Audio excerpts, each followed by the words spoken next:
하나님 말씀 함께 보겠습니다. 요한계시록 2장 8절부터 11절까지의 말씀 함께 보도록 하겠습니다. 다 같이 한 목소리로 읽도록 하겠습니다. 서머나 교회의 사자에게 편지하라. 처음이며 마지막이요 죽었다가 살아나신 이가 이르시되 내가 내 환난과 궁핍을 알거니와 실상은 내가 부요한 자니라. 자칭 유대인이라 하는 자들의 비방도 알거니와 내인이 아니요 사탄의 회당이라. 너는 장차 받을 고난을 두려워하지 말라. 볼지어다 마귀가 장차 너희 가운데에서 몇 사람을 옥에 던져 시험을 받게 하리니 너희가 10일 동안 환난을 받으리라. 내가 죽도록 충성하라. 그리하면 내가 생명의 관을 내게 주리라. 귀 있는 자는 성령이 교회들에게 하시는 말씀을 들을지어다.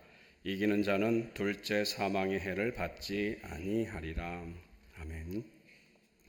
광고 말씀 하나 드리겠습니다. 김현아 전사님 어머님이 오늘 하나님의 품에 안 계셨습니다. 그래서 지금 김현아 전사님이 지금 가셨고요. 그래서 사역자들은 내일 정도에서 이렇게 함께 조문하는 걸로 이렇게 하도록 하겠습니다. 그럼 또 위해서 기도해 주시면 고맙겠습니다. 어버이날인데 되게 선물 좀 많이 받으셨습니까? 안 받으셨어요? 요즘은 이제 꽃 같은 거는 안 달고 다니시는 것 같아요. 예전에는 이렇게 꽃 달고 다니고, 지금 생각해 보면 어떻게 그런 걸 달고 다니셨을까? 저도 이제 저희 어머니 아버지한테 이렇게 종이로 막 이렇게 색종이로 만들어서 달아드렸던 기억이 있는데, 아무튼 여러분 축하드립니다. 어버이날. 지난주까지 6주간에 걸쳐서 소아시아 7교회 중에 첫 번째 교회는 우리 에베소 교회에 대해서 우리가 말씀을 나누었습니다. 기억을 좀 되살리기 위해서 다시 한번 좀 말씀을 좀 되짚어 보면은요. 에베소 교회는 처음 사랑을 버렸다고 그래서 주님께 책망을 받았습니다. 그 처음 사랑이라고 하는 것은 우리가 생각한 어떤 그런 첫사랑의 의미가 아니라 궁극의 사랑이라고 말씀을 드렸습니다. 그리고 궁극의 사랑이 가지고 있는 의미는 바로 하나님을 향한 사랑이다. 내지는 하나님을 향한 그 방향성이라고 말씀을 드렸습니다. 에베소 교회가 첫사랑을 버렸다라고 하는, 그리고 그 이후에 요한계시록 2장 5절에서는 어디서 떨어졌는지를 생각하라 이렇게 말씀을 하고 있습니다. 그래서 그 에베소 교회가 첫사랑을 버렸다고 하는 그 버리는 의미는 우리가 어디서 이렇게 잃어버린 것처럼 떨어뜨려서 떨구어서 잃어버렸다는 그런 의미가 아니라 어디에 붙어 있다가 떨어져 나왔다는 그런 의미라고 말씀을 드렸습니다. 그래서 그 2장에 나와 있는 에베소 교회를 향한 주님의 책망의 정확한 의미는 언제 어디서 그 궁극의 사랑이신 하나님을 향하는 그 방향성을 상실했는지를 살펴보라는 것으로 말씀을 제가 전해드렸습니다. 에베소 교회 사자에게 이 처음 사랑, 어디서부터 하나님을 향한 그 궁극의 사랑에서부터 멀어졌는지를 생각하고 다시금 그 자리로 돌아가서 하나님을 향한 사랑의 그 방향성을 계속 견지하라라고 하는 그런 말씀을 드렸습니다. 그렇게 해서 에베소 교회는 그러한 일들을 해야지만 그들이 가지고 있었던 처음 행위, 주님께 칭찬받았던 그 행위를 회복할 수 있다. 왜냐하면 그 주님께 칭찬받는 일들은 바로 하나님을 향한 그 사랑이 없으면, 그 궁극의 사랑, 하나님을 향한 그 믿음이 없으면 도저히 할 수 없는 일이기 때문이다. 그렇게 이제 말씀을 드렸습니다. 오늘부터는 이제 에베소 교회 말고 두 번째 교회인 서머나 교회에 대해서 함께 살펴보도록 하겠습니다.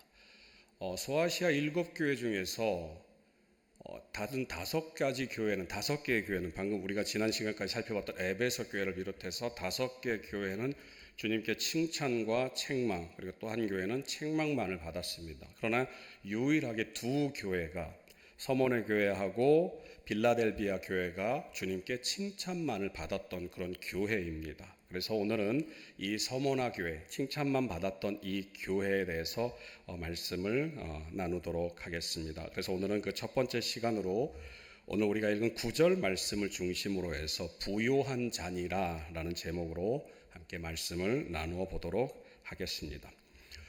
서머나 교회에 대한 그런 말씀에 들어가기 앞서서 이 서머나 교회의 어떤 배경적인 역사적 지리적인 배경에 대해서 먼저 나누는 것이 필요할 것 같아서 잠깐 간략하게 살펴보도록 하겠습니다.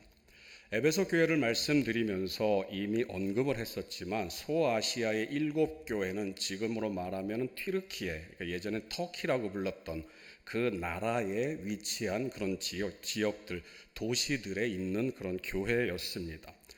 오늘 우리가 읽은 본문 속에서 등장하고 본문이 말하고 있는 그 서머나 교회 역시도 그 튀르키예, 터키 지역에 있는 항구 도시입니다. 그리고 유일하게 다른 6개의 지역은 지도상에서 사라져 있습니다. 그러나 유일하게 이 서머나라고 하는 그 지역만 오늘 그 튀르키예의 이즈미르라고 하는 그 도시에 존재하고 남아있는 그런 도시로 학자들은 얘기를 하고 있습니다. 이 서머나라고 하는 그 지역은요, 예수님이 오시기 한 200년 전에 굉장히 그 도시가 극대화됐던, 굉장히 커졌던 그런 지역이라고 얘기를 합니다. 그리고 유대인들이 많이 거주했던 그 소아시아 7교회 중에서도 유대인들이 단연코 많이 거주했던 그런 지역이라고 얘기를 하고 있습니다. 이 서머나라고 하는 이름의 뜻은 몰약이라는 이름을 가지고 있습니다. 여러분이 아시다시피 몰약이라고 하는 게 우리가 잘 알고 있는 대로 예수님께서 태어나셨을 때 황금과 유향과 몰약을 가져왔던 그 예수님의 탄생을 축하하기 위해서 동방에서 온 박사들이 3가지 선물을 가지고 왔던 그 몰약입니다. 그래서 이 서머나를 일컬어서 몰약의 도시 내지는 몰약의 성 이렇게 얘기를 했다고, 그 당시에 그렇게 불렀다고 이렇게 얘기를 하고 있습니다. 이 몰약이라고 하는 것은 참고로 말씀드리면은 그 아라비아 지역이나 팔레스타인, 그러니까 중동 지역에서 자라는 그 크기가 한 2.5m 정도 되는 가시나무라고 그 가시나무의 진액을 몰약이라고 얘기를 한다고 합니다. 그래서 그 나무에 상처를 내서 그 진액이 나오면 그 진액을 모아뒀다가 말려가지고 쓰는 게 바로 이제 그 몰약이라는 향신료라고 얘기를 하고 있습니다. 저도 뭐 본 적은 없으니까는요. 저도 그냥 검색을 해서만 봤습니다. 그래서 이 약재가 굉장히 향기가 탁월한데 맛은 쓰다고 이렇게 얘기를 합니다. 그런데 이 몰약이 가지고 있는 특징이 그냥 놔두면은 향기가 그냥 이렇게 있는데 그걸 이렇게 막 짓이기거나 막 으깨면은 향기가 더 진동을 한다고 그렇게 얘기를 합니다. 그래서 이 성경을 연구하는 학자들이 이 서머나 교회에 대한 또 서머나 교회가 이제 뒤에 가서 말씀을 드리겠습니다만 박해를 많이 받은 그런 교회인데요. 바로 이 서머나라고 하는 그 몰약, 그래서 으깨지고 박해 받으면 받을수록 그리스도인의 향기가 난다라고 하는 그런 의미가 있다. 이렇게 해석을 하는 그런 학자들도 있습니다만 제가 볼 때 그건 좀 너무 지나친 그런 알레고리컬한 해석이 아닌가 이렇게 좀 생각을 합니다. 아무튼 그렇게 해석을 하는 그런 신학자들도 있습니다. 팔레스타인 지역에선 이 몰약은 굉장히 값비싼 그런 향료로 취급을 했습니다. 이 서머나 교회 역시도, 이 서머나 지역 역시도 에베소와 마찬가지로 항구 도시입니다. 그리고 항구 도시의 특성상 온갖 종교들이 난무했던 그런 지역이라고 학자들이 얘기를 하고 있습니다. 특히나 이 서머나 지역이 가장 유명했던 것은 황제를 숭배하는 문화가 최절정에 달하 있는 그러한 도시였습니다. 이 황제 숭배하는 그런 황제를 기념하는 신전들이 3개가 그곳에 있었고요. 한 도시에 신전, 황제 신전이 3개가 위치하고 있었습니다. 그리고 이 에베소 교회는 다른 지역, 에베소 말고 다른 지역, 이 서머나 지역은요, 다른 지역, 에베소라든지 빌라델비아라든지 라오디아라든지 이런 소아시아에 있는 지역들에도 그 황제를 숭배하는 신전들이 있었는데 그 모든 신전들을 관리하는 그 본부 역할을 바로 이 서머나 지역에서 감당을 했다고 합니다. 그래서 한마디로 이 서머나 지역은 황제를 중심으로 한, 그래서 황제의 이름이 아니고서는 제대로 살아갈 수 없는 그런 배경, 사회적인, 문화적인 그런 경제적인 배경을 가지고 있는 도시라고 이렇게 얘기를 할 수가 있습니다. 이 서머나에 있는 이 서머나 교회가 언제 세워졌는지는 사실은 불분명합니다. 그 누구도 이때다라고 말은 하지는 않고 있습니다. 그러나 에베소 교회보다는 좀 나중에 세워졌을 것이다 이렇게 학자들이 추정을 합니다. 그래서 이 서머나 교회를 세웠다고 하는 그 기원을 두 가지로 보는데, 첫 번째는 사도 바울이 에베소 교회에서 사역을 하면서 잠깐 서머나에 들려서 서머나에 교회를 세웠다라고 하는 그런 설이 하나 있고요. 또 다른 하나는 그 에베소 교회에 있는 성도 중에 누군가가 서머나 지역으로 이사를 가서 흘러 들어가서 그곳에서 교회를 세웠다, 이렇게 추정을 합니다. 그 두 개가 다 맞다면 맞고 틀리다면 틀린데 어느 것 하나도 이렇게 확실하게 증거를 뒷받칠 만한 증거는 없습니다. 그러니까 참고로 그렇게 알아두시면 좋을 것 같습니다.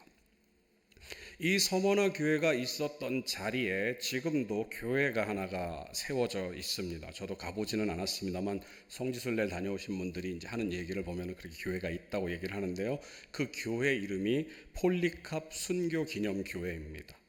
폴리캅이라고 하는 사람은 그 예수님이 떠나시고 그 사도들의 제자, 그러니까 사도들이 복음을 전가하면서 그 사도들을 따르던 제자들을 속사도라고 얘기를 하고 있는데, 이 폴리캅은 속사도 중에 한 명입니다. 그러니까 예수님의 제자의 제자입니다. 특히 이 폴리캅은 사도 요한의 수제자였다고 이렇게 말을 하고 있습니다.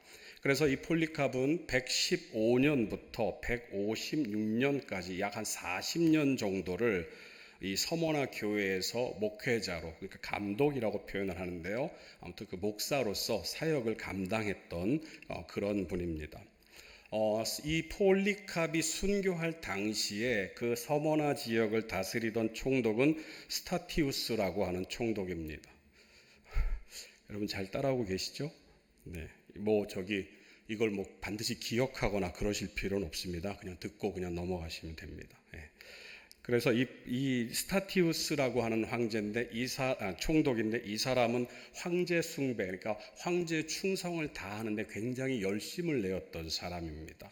그런데 이 서머나 지역에서 복음을 전하는, 예수를 믿는 사람들이 등장하기 시작합니다. 그래서 이 스타티우스 황제가 그들을 박해하는 그런 일들의 앞장을 서게 되었습니다. 그래서 이 기독교의 박해가 그런 가장 최고조에 달했을 그때 당시에 이 스타티우스 황제가 주관하는 어떤 축제에서 빌라델비아라고 하는 지역에서 내려온 그리스도인 11명을 사자밥으로 이렇게 죽이는 그런 일들이 일어났습니다.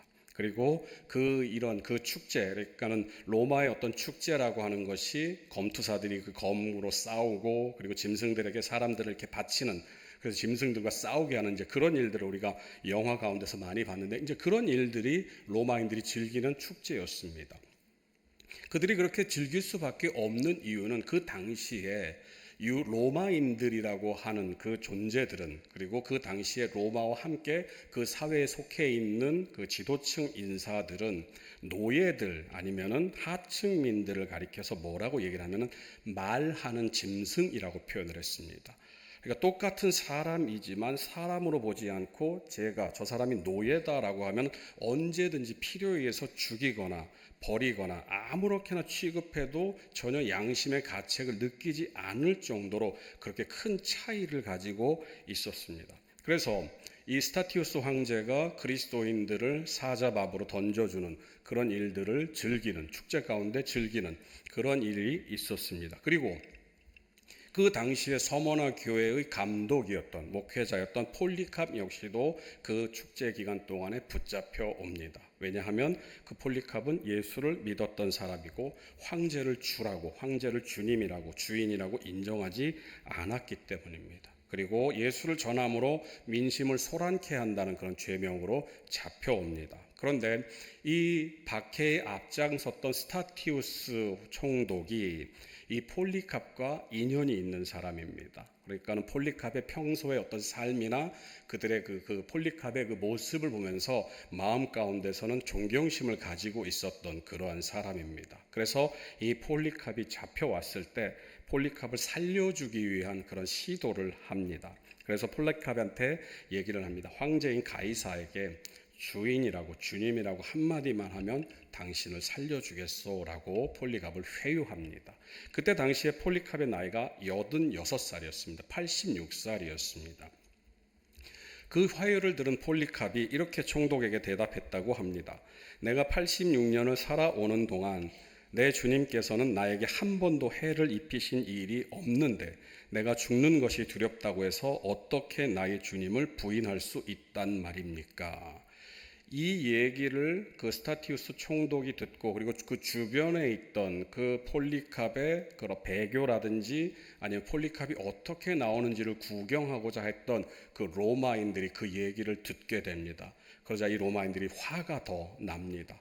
왜냐하면 말씀드린 것처럼 그 순교였던 장에서 그런 회유, 그런 기회를 줬는데 그것을 무시하고 총독에게 그 황제에 대한 그런 충성을 바치지 않는, 그러니까 뭐라고 그럴까요? 그냥 끝까지 버티는 어떤 이제 그런 모습을 보게 됩니다. 그래서 그 당시에 그 성난 군중들이 이 폴리캅에게 사자들을 이용해서 다시 짐승에게 밥을 주라고 이렇게 요청을 합니다. 사자밥으로 던지시오, 사자에게 먹잇감으로 주시오, 이렇게 이제 얘기를 했겠죠. 그러자 이 스타티우스 총독이 뭐라고 얘기를 하냐면 사자와의 그런 경기는 이미 끝났다, 이렇게 얘기를 합니다. 그러니까 계속해서 폴리캅을 어떻게 살려주고자 하는 이제 그런 마음들이 있었던 것으로 이렇게 판단이 됩니다. 그렇게 얘기를 하면서 사자와의 경기는 끝났으니까 이제 사자밥으로 이 폴리캅을 던져줄 수 없습니다라고 선언을 합니다. 그랬더니 이제 군중들이 다시 바꿉니다. 뭐라고 바꾸냐면은 폴리캅을 불에 태워 죽이라고 이렇게 얘기를 합니다. 근데 그것은 이제 어쩔 수 없이 이렇게 수용을 한 것 같습니다. 그래서 이 폴리캅이 불타는 장작에 올려져서 이제 화형에 처해지게 됩니다. 불타는 장작 위에서 폴리캅이 남긴 말이 있습니다. 제가 이렇게 말씀을 읽어드리겠습니다. 성령의 불멸성 안에서 영과 육이 다 함께 영원한 생명으로 부활하기 위하여 순교자의 반열과 그리스도의 잔에 참여할 수 있게 허락하여 주신 것을 감사하나이다. 이로 인하여 나는 모든 것을 찬양하나이다. 폴리캅은 자신이 그 순교자가 될 수 있게 하신 그것을 하나님의 은혜로 표현했고 그 하나님께 감사했다, 이렇게 이제 증언이 남겨져 있습니다. 이 폴리캅이 바로 서머나 교회에서 나온 12번째 순교자입니다. 앞서 제가 그 스타티우스 황제가 11명을 사자밥으로 던졌다고 말씀을 드렸죠. 그래서 그 11명에 이은 12번째 순교자가 바로 이제 폴리캅입니다.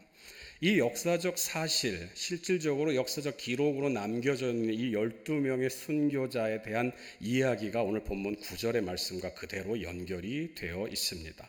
오늘 9절을 한번 보시기 바랍니다. 오늘 본문 9절은 이렇게 주님이 말씀하고 계십니다. 내가 내 환난과 궁핍을 알거니와. 이미 말씀드린 것처럼 폴리캅 이전에 이미 이 서머나 교회에서 11명의 순교자가 나왔다고 하는 그 사실은 죄송합니다. 이 서머나 교회가 그 박해의, 그러니까 핍박의 한가운데에 놓여 있으면서 그 교회가 그 모든 핍박을 감내해냈던 것을 우리가 알 수가 있습니다. 오늘 우리가 읽은 본문 9절의 말씀, 내가 내 환난과 궁핍을 알거니와 라고 하는 이 말씀 속에서 환난이라고 번역되어 있는 이 말씀을 새번역 성경은 고난이라고 번역을 해놓고 있습니다. 환난 또는 고난, 둘 다 이렇게 의미가 서로 상통하는 그런 말일 것입니다. 내가 내 환난을 알거니와, 내가 내 고난을 알거니와. 주님께서 알고 계셨다라고 하는 것이 환난입니다. 이 환난 또는 고난으로 번역된 헬라어는요, 트립시스라는 말을 씁니다. 이 말이 가지고 있는 원래의 뜻은 압력입니다. 압력, 내리 누르는 것. 그래서 옴짝달싹할 수 없게 이렇게 꽉 옥죄는 것을 의미합니다. 그러니까 이 말의 정확한 의미는 너가 옴짝달싹할 수 없는 그런 압력을 당하고 있다는 것을 알고 있다, 이런 의미입니다. 그래서 이 트리시스를 간단하게 이렇게 얘기를 해보면 여러분, 그 어렸을 때 어른들이 그 아이들, 귀여운 아이들을 이렇게 꼭 안아주지 않습니까? 그러면 그 아이들이 답답해 이러면서 그 답답함을 제가 굉장히 많이 당했습니다. 어렸을 때. 지금은 이렇지만 저도 어렸을 때는 세라처럼 이렇게 예뻤습니다. 네. 이렇게 막 이렇게 꽉 옥죄는 이제 그런 느낌을 이제 여러분 이해를 하시면 될 것 같습니다. 꽉 누르니까 옴짝달싹 할 수 없으면서 숨도 제대로 쉴 수 없는. 그래서 오늘 우리가 읽은 9절 말씀 속에서 고난, 환난이라고 하는 이 트립시스는 단순히 그냥 힘들어, 내가 너희들이 힘든 걸 알아, 너희들이 고난 당하는 걸 알아라고 하는 의미가 아니라 그 고난이 너무 힘들어서 어디로 이렇게 빠져나갈 수 없을 정도로 그냥 사방이 그냥 짓눌린 것 같은 그런 의미로 주님께서 말씀을 하고 계시는 것입니다. 그러니까 주님이 오늘 본문 속에서 이 서머나 교회를 향해서 하신 말씀, 내가 너의 고난을 안다라고 하는 것은 이 서머나 교회가 단순히 그냥 사람들이 죽어나가고 그래서 힘듭니다, 너희들이 정말 많은 사람들이 죽었구나, 얼마나 무섭니, 얼마나 두렵고 떨리니, 그런 의미가 아니라 어디론가 빠져나갈 수 없을 정도로 사방에서 막 압력이 들어오는 그러한 고난을 의미합니다. 이 서머나 교회가 당하는 고난은 단순히 그냥 고난에서 그친 것이 아니었습니다. 환난에서 그친 것이 아니라 오늘 본문 9절은 또 하나를 덧붙여서 얘기를 하는데 궁핍함을 안다, 이렇게 말을 하고 있습니다. 그러니까 서머나 교회는 두 가지 어려움을 당했던 것으로 우리가 판단해 볼 수가 있습니다. 첫 번째는 그런 고난, 힘듦, 환난, 그리고 또 하나는 궁핍함입니다. 이 궁핍함은 말 그대로 경제적인 어려움을 뜻합니다. 9절이 말씀하는 이 궁핍함은 왜 그럼 그 사람들이 이렇게 궁핍할까라고 생각을 해볼 때 앞서 말씀드린 그 서머나 교회의 그 지역적인 특성, 그 도시의 특성을 생각해 봐야 됩니다. 앞서 제가 이 서머나 교회 그 지역이 어떤 지역인지를 설명드리면서 황제 숭배에 최적화된 그 지역이라고 말씀을 드렸습니다. 황제 숭배에 최적화되었다라고 하는 그 말이 가지고 있는 의미는 그 당시에 모든 경제적인 활동이나 어떤 이런 생산적인 일들이 다 그 황제를 숭배하는 그 신전을 중심으로 이루어졌습니다. 그러니까 그 신전에 속해서 그 신전에 필요한 물건들을 대주고, 그리고 그 신전에서 사용한 물건들을 가지고 장사를 하고, 이런 일들이 그냥 서머나 교회의 경제 활동의 가장 핵심적인 모습이었습니다. 그런데 예수를 믿는 사람들, 그리스도인들은 황제를 인정하지 않습니다. 그러니까 그 신전에서 일어나는 반드시 해야 하는 경제 활동을 할 수가 없는, 그러니까 자신이 아무리 일을 하려고 해도 일을 할 수가 없고, 그리고 자신이 설령 돈이 있다 할지라도 그 돈을 마음대로 쓸 수 없는 그런 형편에 놓인 게 바로 서머나의 그 기독교인들이었다고 하는 것입니다. 그래서 그 궁핍함이 어느 정도였을까? 빈곤이라고 하는 것, 궁핍함이라고 하는 것은 대부분 상대적입니다. 어떤 의미냐면은 이런 겁니다. 30평, 용서하십시오 여러분, 좀 너무 속물 같아서 죄송한데요. 30평짜리 집을 가지고 있는 사람과 15평짜리 집을 가지고 있는 사람이 둘이 있을 때는 누가 더 가난한 겁니까? 15평짜리 사람들이 더 가난하고 궁핍한 겁니다. 그런데 이 사람은 자가예요. 내 집이야. 그런데 한 사람이 또 있는데 이 사람은 15평인데 이 사람은 전세입니다. 그럼 누가 더 가난한 겁니까? 전세가 더 가난한 겁니다. 그나마 그것도 없이 이제 뭐 월세로 살고 뭐 이런 것들입니다. 그러니까 대부분의 궁핍함, 가난은 상대적입니다. 저 사람보다 내가 더 부자다, 저 사람보다 내가 더 가난하다. 그런데 오늘 우리가 읽은 9절에서 나오고 있는 궁핍을 주님께서 아시는 그 궁핍은 헬라어로 프토케이아라고 하는 말을 쓰는데, 이 말은 절대적인 가난을 의미합니다. 절대적인 가난. 그러니까 상대적으로 비교해서 내가 저 사람보다 가난하구나라고 하는 그런 의미가 아닙니다. 가난한 동네가 있을 수 있고 부자 동네가 있을 수 있습니다. 그러니까 가난한 동네가 있고 부자 동네가 있다고 여러분 한번 예를 들어보죠. 그러면은 가난한 사람들이 있는, 그러니까 부자 동네의 제일 가난한 사람과 가난한 동네의 제일 부자를 비교해 보면 그 부자 동네의 제일 가난한 사람이 더 부자일 수 있습니다. 무슨 말인지 이해되시죠? 그러니까 이런 거죠. 여러분, 전주에서 여러분들이 아무리 큰 아파트에 살고 있어도 강남에 있는 조그만 아파트보다 가격이 더 싸다는 겁니다. 그러니까 이게 상대적인 그런 가난함입니다. 그런데 방금 말씀드린 이 프토케이아라고 하는 이 말의 그 궁핍함이라고 하는 의미는 절대적인 가난. 그래서 강남에 있는 거지나 전주에 있는 거지나 똑같이 거지입니다. 무슨 말인지 이해되시죠? 그러니까 강남에서 국어를 한다고 해도 그 사람이 거지 신세가 변하는 것은 아닙니다. 전주에서 국어를 하면 더 가난한 거지, 강남에서 국어를 하면 덜 가난한 거지, 이런 게 아닙니다. 그러니까 말씀드린 대로 이 궁핍함이 가지고 있는 의미는 절대적인 빈곤, 절대적인 가난을 의미합니다. 그래서 이 말을 그냥 좀 이렇게 쉽게 풀어보면 거짓 신세라고 이해를 하면 좋을 것 같습니다. 그래서 주님이 오늘 말씀하신 것처럼 내가 너의 환난을 어디로 움직일 수도 없을 정도로 옥죄는 그것을 알고 있다. 그리고 너의 궁핍함을, 너의 그 거짓 신세를, 절대적인 빈곤을 알고 있다. 이렇게 이제 말씀하고 계시는 것입니다.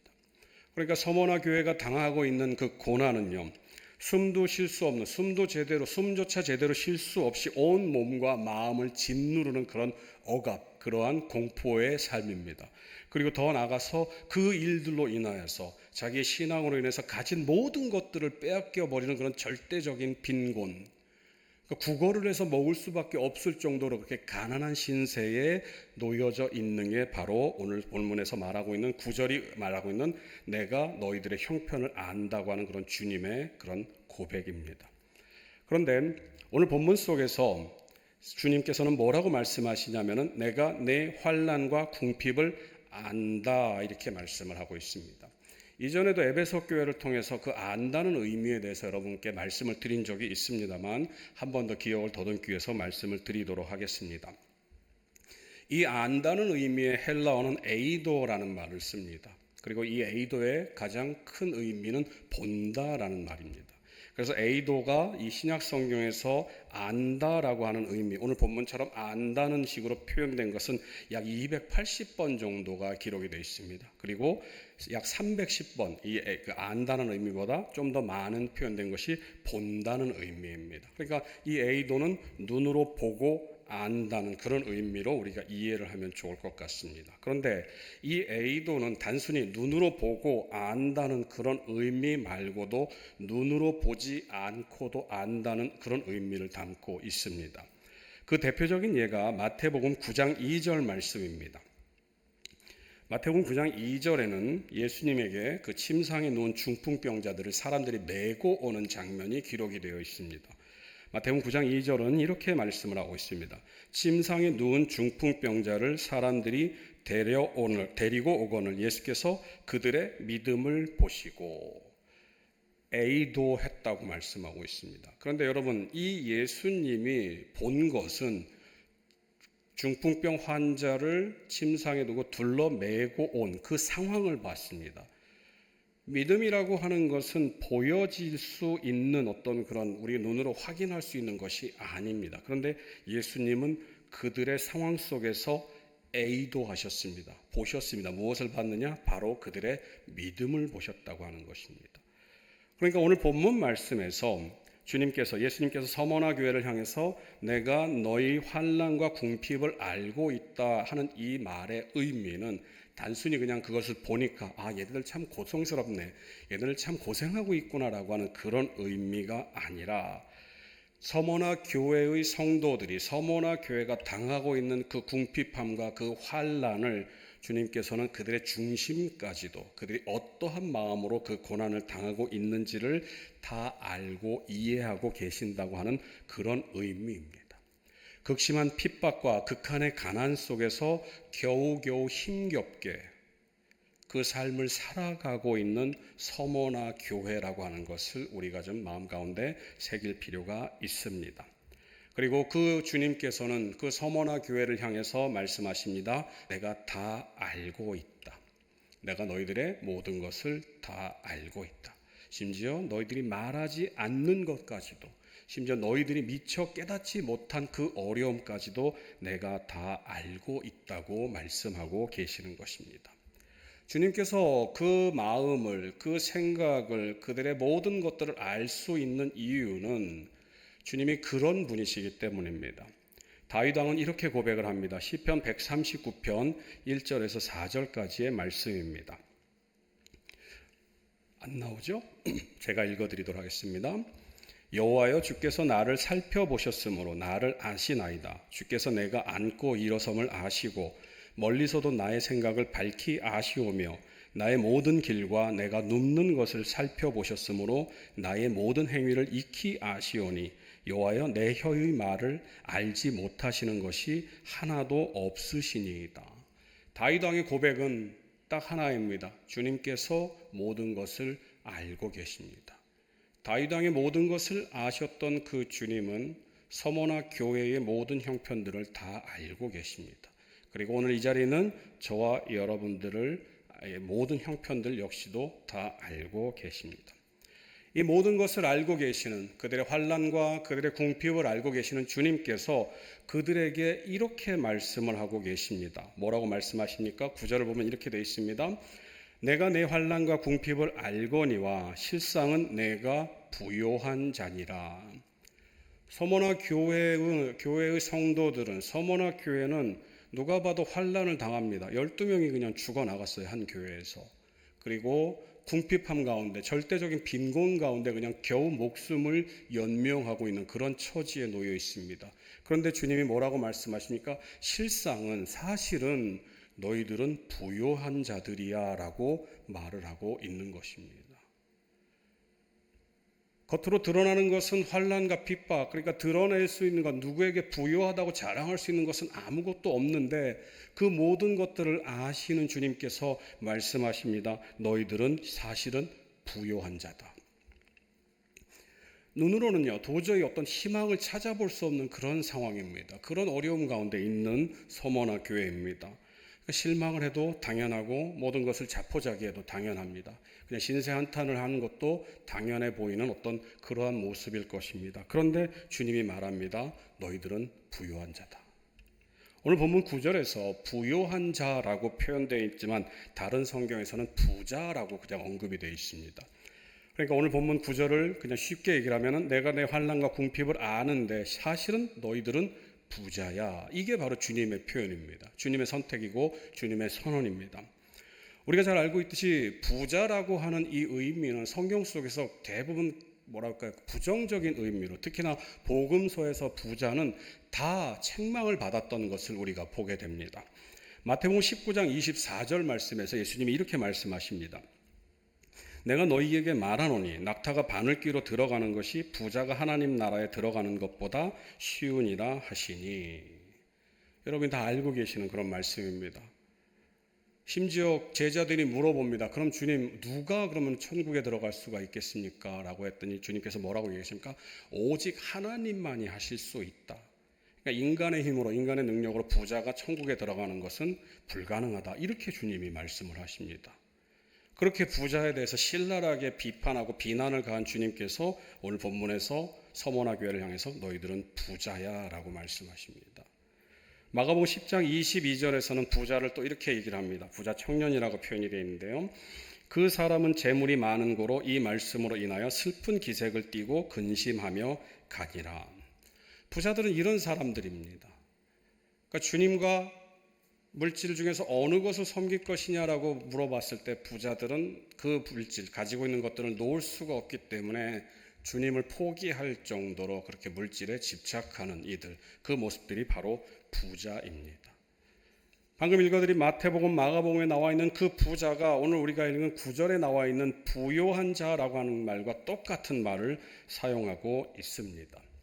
주님께서 말씀하셨는데 부자들은 그렇게 주님의 뜻대로 살지 못하는 사람들인데 너희들은 부자다라고 얘기를 합니다. 그러면은 오늘 본문이 말하고 있는 그 부자는 무엇일까? 주님께서 마태복음과 마가복음, 복음서에서 그들을 비난했던 그 부자는 아닐 것입니다. 실질적으로 비교를 해봐도 서머나 교회는 궁핍함 가운데, 환난 가운데 있었던 그런 교회입니다. 그런데 그들에게 주님은 말씀하십니다. 너희는 부자야. 그래서 이 주님께서 말씀하시던 서머나 교회를 향해서 선언하시는 이 부자라고 하는 것은 실제적으로는 이 땅에서의 그런 어떤 풍족함을 누리는 그런 부자가 아니라 하늘나라를 꿈꾸는, 영원한 하늘나라를 소망하는 사람들이 느끼는 풍요로움, 그 느끼는 부요함을 말씀하고 있는 것입니다. 앞서 폴리캅의 순교의 그런 내용들을 잠깐 말씀을 드렸습니다. 죽어갑니다. 그런데 폴리캅은 뭐라고 고백했습니까? 그 죽음을 나에게 허락하신 하나님께 감사한다고 말을 하고 있습니다. 하늘을 소망에 품고 그리고 그 하나님을 향해서 자신의 일생을 바치는 그러한 진정한 그리스도인은 아무리 환난 가운데 있다 할지라도, 아무리 궁핍함 가운데 있다 할지라도 그 중심은 늘 풍요로울 수밖에 없습니다. 왜요? 그들은 하늘의 소망을 가지고 있는 사람이기 때문입니다. 오늘 우리가 읽은 이 말씀 속에서 우리는 이 말씀의 형태를 한번 좀 살펴볼 필요가 있습니다. 본문 9절을 한번 주님의 그 선언이 어떻게 전달이 되는지를 다시 한번 말씀을 드리도록 하겠습니다. 내가 내 환난과 궁핍함을 알거니와 실상은 내가 부요한 자니라. 이 말씀은, 예수님의 이 선언은 그 서머나 교인들을 향해서 잘 들어봐, 너희들은 부요한 자야, 너희들은 부자야 라고 얘기를 하면서 그들의 동의를 구하는 말이 아닙니다. 서머나 교회는 환난과 궁핍함 가운데 있는 교회였습니다. 그런데 주님께서 너희들은 부자야 라고 얘기할 때 이 말씀은 그들에게 잘 생각해봐, 너희들 부자잖아 라고 하면서 어떤 이해를 구하는 것도 아닙니다. 오늘 우리가 읽은 9절 말씀은 그냥 주님의 일방적인 선언입니다. 주님께서 그냥 선언하십니다. 내가 볼 때 너희들은 지금 환난 가운데 있고 궁핍한 가운데 있는 게 맞아. 그러나 너희들은 부요한 자들이야. 너희들은 부자야. 여러분, 제가 일전에도 한번 말씀을 드린 적이 있는데요. 나훈아라는 가수가 있습니다. 그죠? 아시죠, 여러분? 네. 뭐 즐겨 부르시는 분들도 있을진 모르겠습니다만, 이 나훈아라는 가수가 부른 노래 중에서 제가 개인적으로 이거는 참 성경 말씀에도 참 많이 이렇게 인용이 될 수도 있겠다라고 하는 그 노래가 있는데, 제목은 저도 잘 모르겠습니다. 근데 그 노래 중에서 내가 왜 이러는지 몰라 뭐 이런 노래가 있습니다. 그러면서 그 가사를 이렇게 보면은 내 마음 나도 몰라. 맞죠? 권사님 맞죠? 죄송합니다. 내 마음 나도 몰라라고 얘기를 합니다. 여러분, 우리가 그런 마음을 가지고 있습니다. 사실 우리가 살다 보면은 어떨 때는 막 갑자기 그냥 굉장히 우울해질 때가 있습니다. 이유를 모르겠어요. 그냥 막 이게 막 가라앉는 겁니다. 도대체 내가 왜 이러지? 아무 일도 아닌데 막 불현듯 막 갑자기 화를 막 버럭내는 그런 때가 있습니다. 그러니까 내 마음이 내 스스로가 컨트롤이 안 되는 겁니다.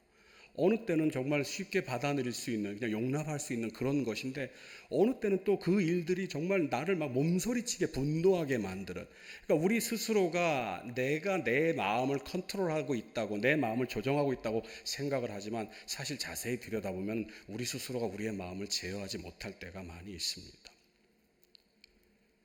서머나 교회의 성도들이 환난 가운데, 궁핍함 가운데 있습니다. 그들이 믿는다고 얘기를 하고 주님을 따른다고 얘기를 합니다. 그런데 그들의 삶이 너무나도 어렵고 힘들기 때문에 그들의 마음이 어떻게 변할지, 그리고 어떤 방향으로 흘러갈지를 스스로도 장담을 할 수 없는 그러한 상황 가운데 있습니다. 그런데 그러한 알 수 없는, 내 스스로도 내 마음을 알 수 없는 그 서머나 교회를 향해서 주님이 말씀하십니다. 너희들은 부자야. 로마서 3장 21절에서 24절 말씀은 이런 말씀이 기록되어 있습니다. 이제는 율법 외에 하나님의 한 의가 나타났으니 율법과 선지자들에게는 증거를 받은 것이라. 곧 예수 그리스도를 믿음으로 말미암아 모든 믿는 자에게 미치는 하나님의 의인이 차별이 없느니라. 모든 사람이 죄를 범하였음에 하나님의 영광에 이르지 못하더니 그리스도 예수 안에 있는 구속으로 말미암아 하나님의 은혜로 값없이 의롭다 하심을 얻은 자 되었느니라. 우리가 잘 알고 있는 칭의 개념, 의롭다 하심을 받았다고 하는, 우리가 의인이 되었다고 하는 그 개념을 설명하고 있는 성경 구절입니다. 그런데 이 성경 구절 역시도 우리에게 동의를 구하지 않습니다. 왜냐하면 하나님께서 그렇게 하셨기 때문입니다. 저와 여러분들이 해야 할 일은 그 말씀을 그냥 그대로 받기만 하면 됩니다. 그냥 그 말씀을 믿고 그대로 그렇구나 라고 인정을 하면 됩니다. 그러면 우리는 의인이 된다고, 믿음으로 의에 이른다고 성경은 말을 하고 있습니다. 오늘 우리가 읽은 구절 속에서 서머나 교회를 향해서 주님이 말씀하십니다. 내가 너희들의 환난과 궁핍을 알고 있다. 그러나 사실 너희들은 그렇지 않아. 너희들은 부자야. 너희들은 부유한 자들이야. 너희들은 부유한 사람이야, 풍족한 사람이야. 이것은 말씀드린 그대로 그냥 받아들이기만 하면 되는 진리입니다. 왜냐하면 우리 스스로는 우리를 알 수가 없지만 우리보다 더 우리를 잘 아시는 주님께서 우리를 보시고 하시는 말씀입니다. 서머나 교회를 보고 하시는 말씀입니다. 너희들이 지금 겉으로 보기에는 정말 어디에도 내놓을 수 없는 그런 상황 가운데 있지. 그래서 참 서글픈 것 같을지 모르지만 내가 분명히 얘기를 한다. 너희들은 부자야. 서머나 교회가 할 일은 그 주님의 선언을, 그 주님의 말씀을 그냥 받아들이기만 하면 됩니다. 저와 여러분들이 하나님의 말씀을 따지면서 이게 이렇군요, 이게 저렇군요. 그러면 내가 무엇을 해야 될까요? 그러면서 그것을 따져가지고 그래서 어느 순간이 딱 되었을 때 이해가 돼서 네, 믿습니다. 그렇게 해서 우리가 의롭게 된 것이라고 성경은 말을 하지 않습니다. 성경이 말을 하고 있는 것은 단 한 가지, 그냥 그 말씀을 믿으라는 것입니다. 주님께서는 서머나 교회를 향해서 말씀하셨습니다. 너희들은 그냥 내 이 말을 믿으면 돼. 너희들은 그냥 이것을 받으면 돼. 너희들이 이것을 받게 되면 너희들이 알지 못했던, 너희들이 가지고 있는, 너희들이 경험하지 못한 하늘로부터 내려오는 그 풍요로움, 부요함을 느끼게 될 거야. 주님이 말씀하시고 있는 것은 바로 그것입니다. 사랑하는 성도 여러분, 이 주님의 선언을 서머나교회 성도들이 받아들였을지 안 받아들였을지는 잘 모르겠습니다. 그러나 미루어 짐작컨대 틀림없이 받아들였을 것입니다. 만약에 이들이 이 말씀을 받아들이지 않았다고 한다면 틀림없이 주님은 이 교회를 향해서 책망의 말씀을 하셨을 겁니다. 그런데 서머나 교회는 아무런 책망의 말씀이 없습니다. 다시 말하면 서머나 교회는 그 주님의 선언, 나보다 나를 더 잘 아시는 그 주님을 믿고 그 주님의 말씀대로 자신들이 부유한 자라고 하는 사실을 그냥 받아들였습니다. 그 받아들이고 난 증거가 무엇입니까? 부유한 자로서 하늘을 바라보면서 하늘의 소망을 갖고 살아갈 수 있었고, 그 대표적인 예가 바로 폴리캅입니다. 죽음에 이르는 그 자리에 있음에도 불구하고 하나님께 감사하며 그 자리에 있게 됨을 감사했던 것을 우리가 볼 수 있는 것입니다. 사랑하는 성도 여러분, 서머나 교회를 향해서 너희들은 부자다라고 말씀하신 주님은 오늘 이 자리에 있는 저와 여러분들에게도 같은 말씀을 하고 계십니다. 저와 여러분들의 삶을 한번 돌이켜 보시기 바랍니다. 저와 여러분들의 지금 이 모습을 한번 생각해 보시기 바랍니다. 그 누구에게도 내세울 수 없는 그러한 삶을 살고 있을지도 모르겠습니다.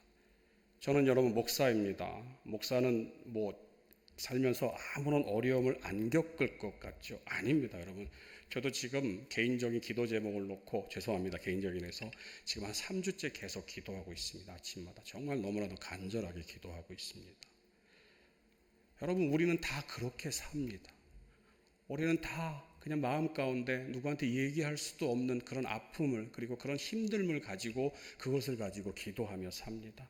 그러면서 하나님한테 하소연하죠. 하나님, 도대체 내 삶은 왜 이렇습니까? 내 삶은 왜 이렇게 힘이 듭니까? 내 형편은 왜 이렇죠? 라고 하면서 하소연할 수도 있습니다. 그것이 자식이 될 수도 있습니다. 누구한테 얘기를 할 수 없고 그냥 그 자식이 그냥 그렇게 속을 새길 수도 있습니다. 또 반대로 그게 부모가 될 수도 있습니다. 그 부모님이 때문에 정말 힘들게 살아오는, 그리고 또 아니면 그게 형제 자매일 수도 있고 일가 친척일 수도 있고 크고 작은 그런 문제들이 우리 가운데 산재해 있습니다. 그러나 오늘 본문 속에서 주님은 저와 여러분들에게 말씀하고 계십니다. 내가 안다. 내가 안다. 그래, 너희들은 부자야. 너희들은 부자야. 왜? 너희들은 나를 믿잖아. 너희들은 지금 나를 믿고 있지 않니? 너희들은 부자야. 그러니까 이 말을 그냥 믿기만 하렴이라고 주님은 오늘 저와 여러분들에게 말씀하고 계시는 것입니다. 사랑하는 성도 여러분, 주님께서 오늘도 말씀하십니다. 내가 너희들의 모든 형편을 알고 있다. 너희들의 모든 처지를 알고 있다. 어려운 것도 안다. 그러나 명심하도록 해라. 너희는 하늘의 소망을 품고 있는 자들이다. 세상이 알 수 없는 그 비밀을 간직하고 있는 자들이다. 그리고 그 비밀 때문에 날마다 풍성한 은혜를 누릴 수 있는 자들이다. 이제 내 말을 믿고 그 은혜를 누려보도록 하면 어떻겠니? 주님은 오늘 말씀 속에서 저와 여러분들에게 이렇게 권면하고 계십니다. 사랑하는 성도 여러분, 주님을 믿으시죠? 그럼 우리는 이 말씀을 받을 수밖에 없습니다. 그 형편이 나아진다고 말씀하시지 않습니다. 그러나 사실 너희들은 부자야. 너희들은 풍요로운 사람들이야. 이 말씀을 믿고 그 주님을 향한 그 믿음으로 말미암아서 주님께서 우리에게 보여주시는, 주님께서 우리에게 나눠주시는 그 풍요로움, 그 풍성한 삶을 경험하는, 그 삶을 누리는 저와 여러분들이 되시기를 간절히 소원합니다.